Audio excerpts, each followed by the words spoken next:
Namaste friends, I welcome you all to this video lecture series initiated by Bombay Chartered Accountants Society on the goods and service tax regime. I am CA Mandar Telang, practicing in indirect tax for last 6 years. Today I am going to delve upon summarily a important concept which is known in the GST, which was also earlier known in the service tax regime as a concept of an input service distributor.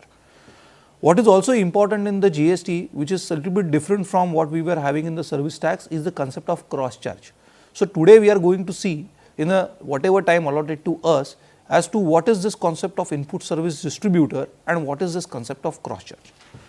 Friends, before going to the provisions contained in the GST or even in the earlier service tax regime, let me tell you the background as to why this input service distributor was required as a concept. Friends, earlier under the central excise regime, whenever a tax was paid or whenever an excise duty was suffered, the credit pertaining to that particular excise duty was available only against the excise and not against the service tax. Subsequently, the service tax and central excise both being the central levy, it was decided that the credits in respect of the central excise can be available against the payment of service tax, and the credits in respect of the service tax would be available against the credits of central excise. So, the cross utilization of the credit between the central excise and the service tax became possible.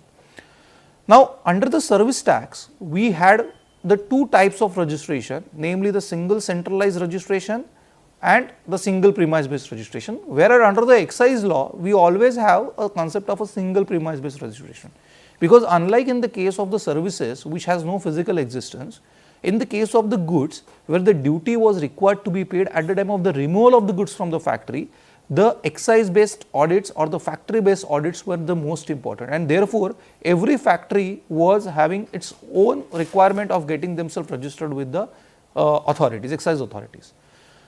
As a result of this, what used to happen is that most of the entities having the factories located in one or in 2 or 3 states, and we are having the depots or all other service units located in the multiple states across the state, used to take a single centralized registration, but for the purpose of the excise, they used to take this, they will always having this single premise based registration. Now, when there was a single centralized registration under the service tax, all the invoices pertaining to the services were raised on them having an address of an HO. So, the person who was actually raising an invoice, he was mentioning the place of the recipient as the place of an HO, where the centralized registration was generally taken. Whereas, the credits in respect of these services were actually utilized, or these services were actually utilized at the factories. So, the question came in most of the cases as to whether the credits in respect of these services which are actually used at HO, which are actually used at factories, but the invoice in respect of which is rendered or which has been raised on HO, whether that credit would be available to the factories or not, and if yes, how that particular mechanism can be developed, or is it necessary for the factories, for the corporate houses, that whatever are the services pertaining to the factories, you see to it that all those items are, all those services bills are rendered at factory only. So, this was becoming too much of a cumbersome exercise.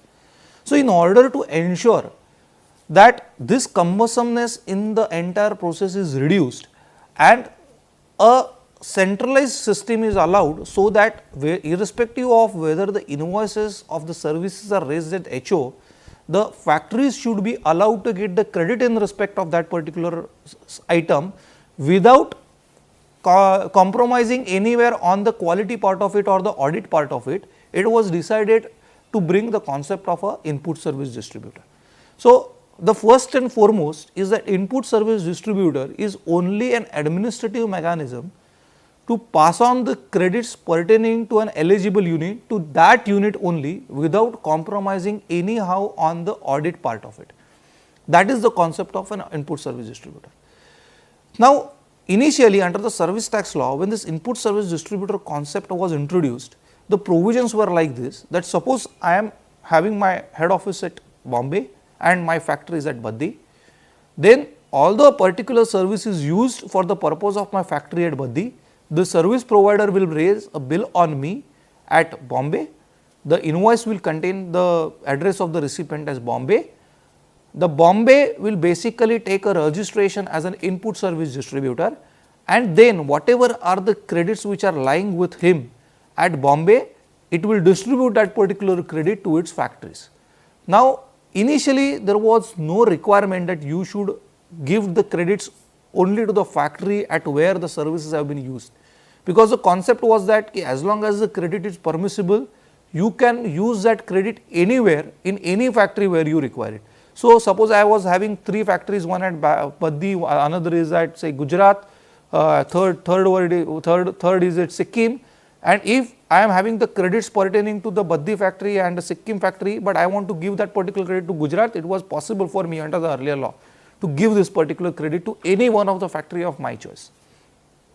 Subsequently, it was the law underwent a change, and it was decided that the credit which is pertaining to a specific factory should go to only that particular factory, and the credit which is attributable to more than one factory should go to only those more than one factories, and the credit which is not attributable to a specific factory, what we call it as a common credit, that should go to all the factories, to all the units in the ratio of their turnovers.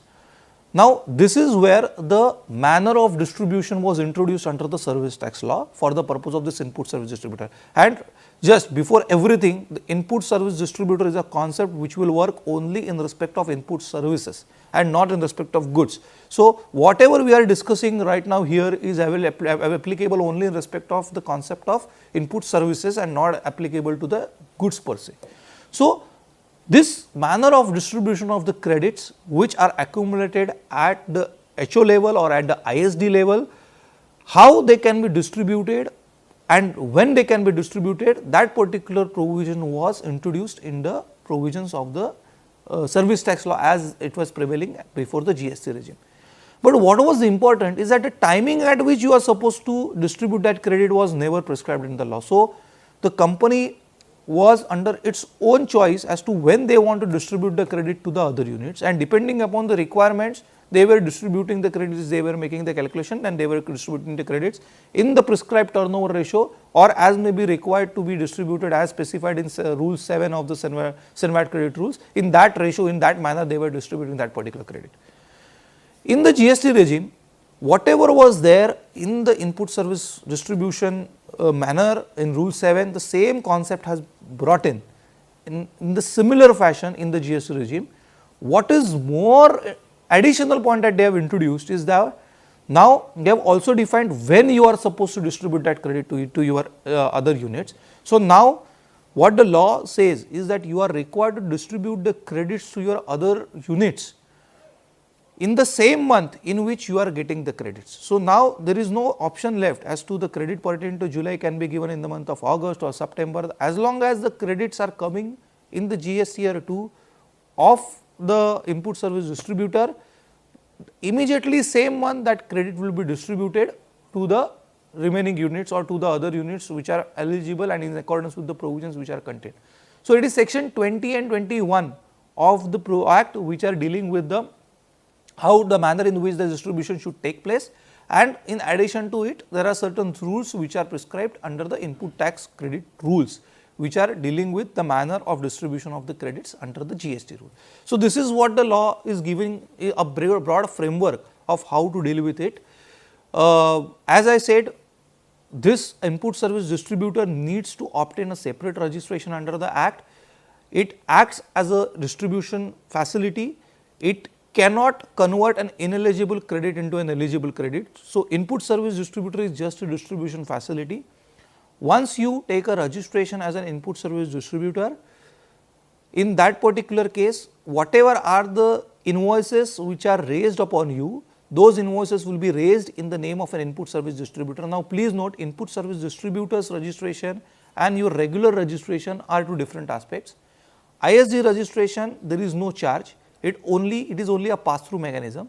So, whenever you want to accumulate any credit in an ISD fashion, the supplier needs to be given your ISD registration number. Once your ISD registration number is given to the supplier will raise the bill on your ISD, and suppose on 10th the supplier has filed his return for an outward supply, on 11th all these credits are available to you in your registration as an ISD.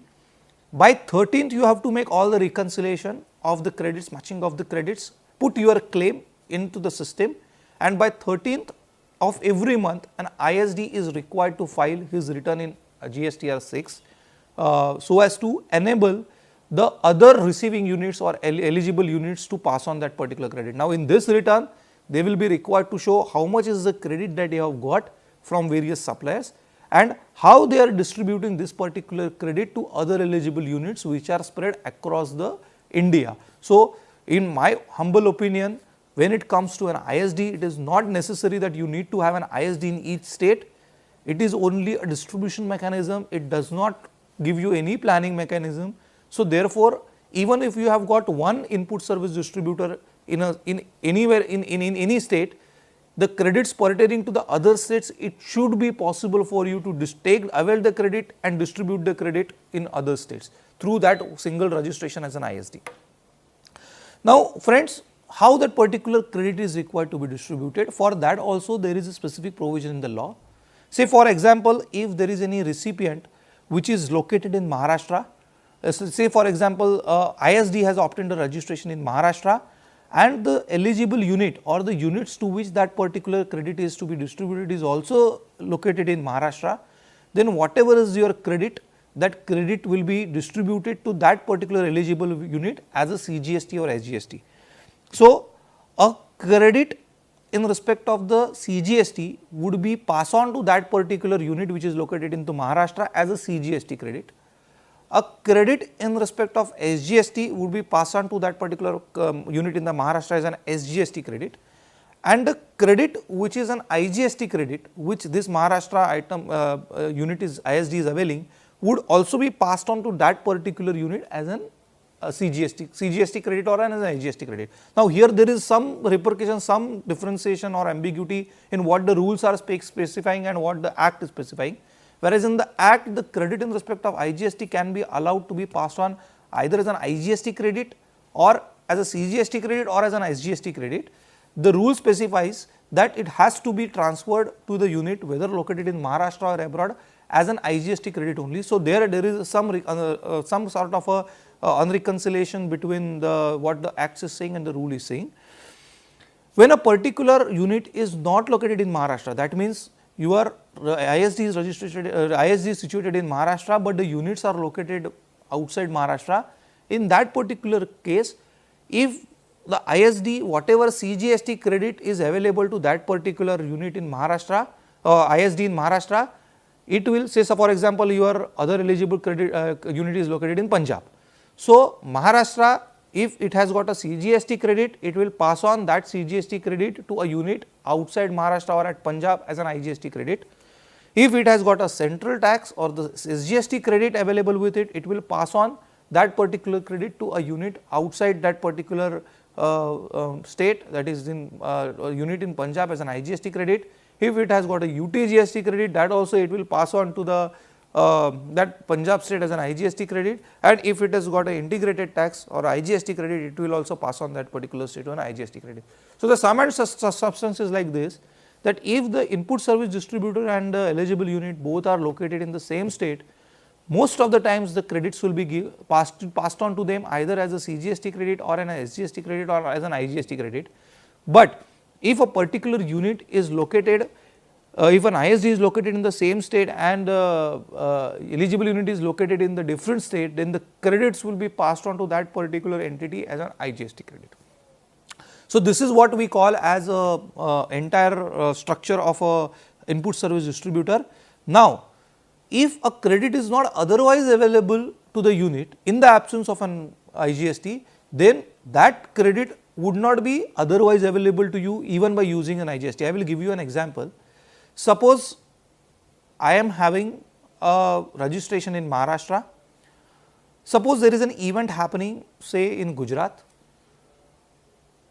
Whatever that event is happening, whatever are the supplies that I have procured for the purpose of that event, the service providers located in Gujarat say have supposedly charged the CGST, SGST of Gujarat on that particular event.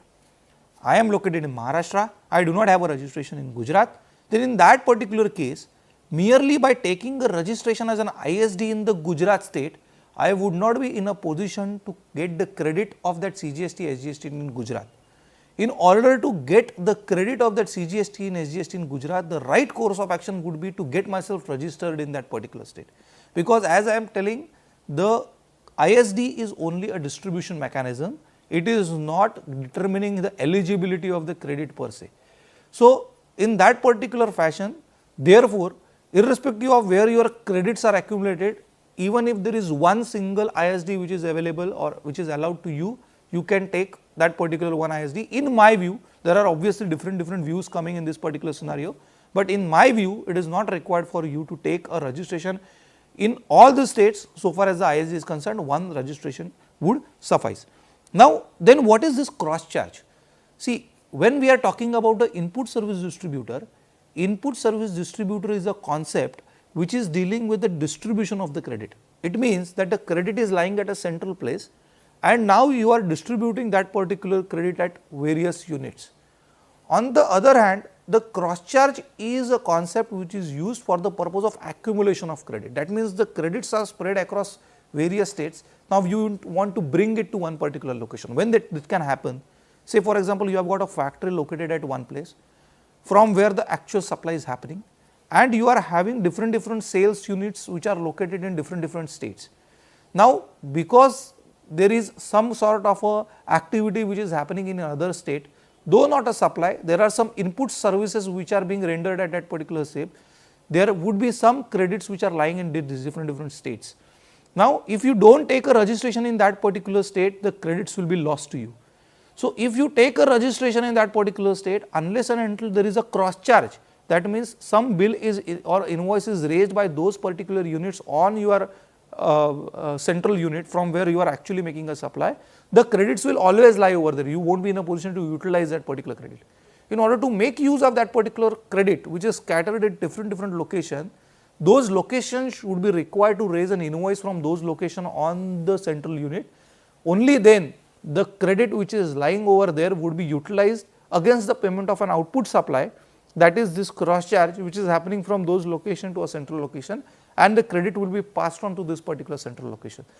This is how the cross charge can be used as a manner of utilizing the credit in a better manner. So, cross charge per se would be a mechanism to use the credits in a better manner. ISD in my view cannot be considered as a planning measure for the purpose of utilizing the credit in a different manner. So, there are certain rules. What is important to note is that how you are going to distribute this credit. Obviously, as I have told you, the credit needs to be distributed based on the turnover of a unit in a relevant period.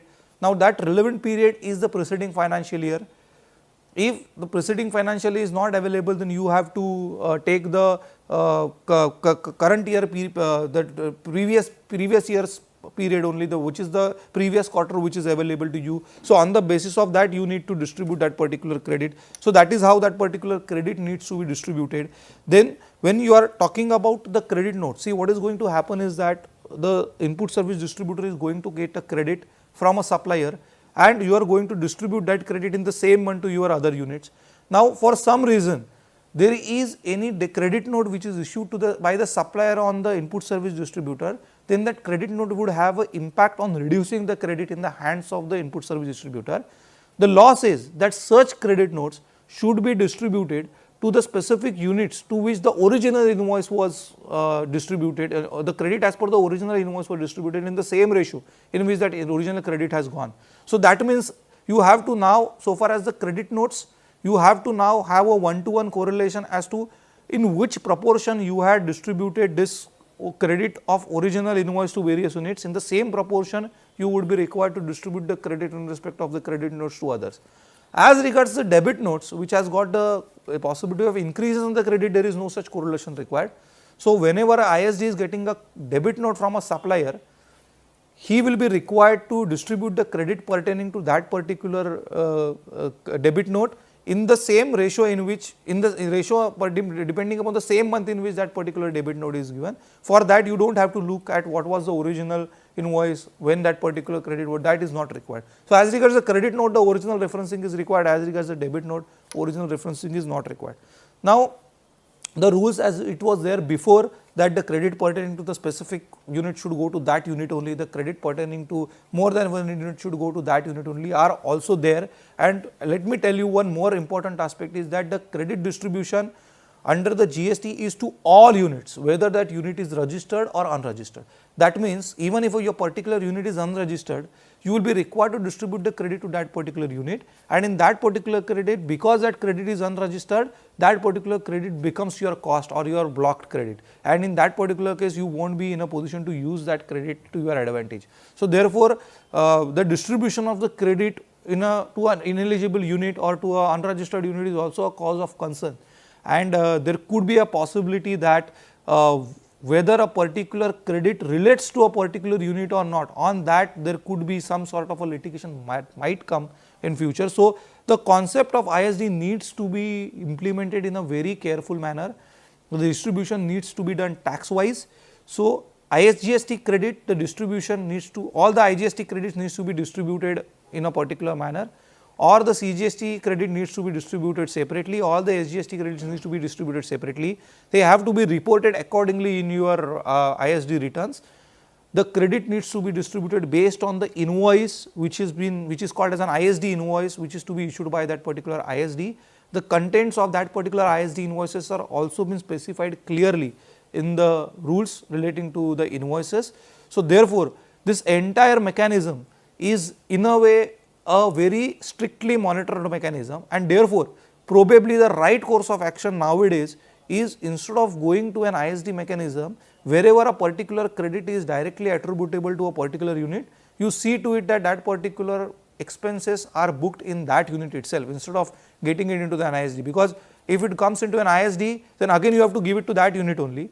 The calculation period or the calculation of the compliance cost will increase unnecessarily. So only to the extent of common credits, probably this input tax credits route or this input service distributor route can be of any assistance to use. As regards the services which are availed directly by a particular unit, to the extent they are identified, it is advisable not to include these expenditure or these invoices into the ISD mechanism, but to put it directly to a respective unit. Last but not the least, how the reverse charge related provisions are going to be implemented when it comes to an ISD, because under the reverse charge provision, you will be required to issue a self invoice and you will be required to get a credit on the basis of that particular self invoice. What is important to note is that an ISD per se is not a specific SSC from whom the recovery or anything can be made. The recovery or anything can be made from the units to whom that particular credit is going. So ISD per se is not required or is not allowed to make any payment under the reverse charge. The reverse charge needs to be made, payment needs to be made by a regular SSC. So suppose there is any reverse charge liability, what is required is that it needs to be first paid through, which is a common, which is not related to a specific unit. In that particular case, it needs to be paid by any one of the unit. Suppose the expenditure has happened in the state of Gujarat, and if you have got a registration in the state of Gujarat, then it is required for you to pay a reverse charge using the registration number of that Gujarat entity under the reverse charge mechanism. When the Gujarat entity will pay the reverse charge tax on that particular supply, it will raise an invoice. That invoice will be raised on your input service distributor. So in a way, the reverse charge mechanism, the credits will be passed on first to your ISD, and from there that ISD credit will be distributed to all units, since it is a common credit. If something is directly attributable to a particular unit, then you need not go through this ISD concept. You can directly book the bill in that particular respective units and close the matter there and then itself. So this is how the concept of ISD is interpreted by me in so far as this GST is concerned. And a gentle advice is that ISD should not be used as a planning board. It can be used only as a means for an administrative convenience, and only to the extent of common credits where you are not in a position to say that this is applicable to this unit or that unit. Only to that limited extent this ISD could be of assistance to use. Cross charge, on the other hand, as I have told, can be used as a means for utilizing the credits in a better manner. This is what is all about the concept of ISD and the cross charge. Thank you.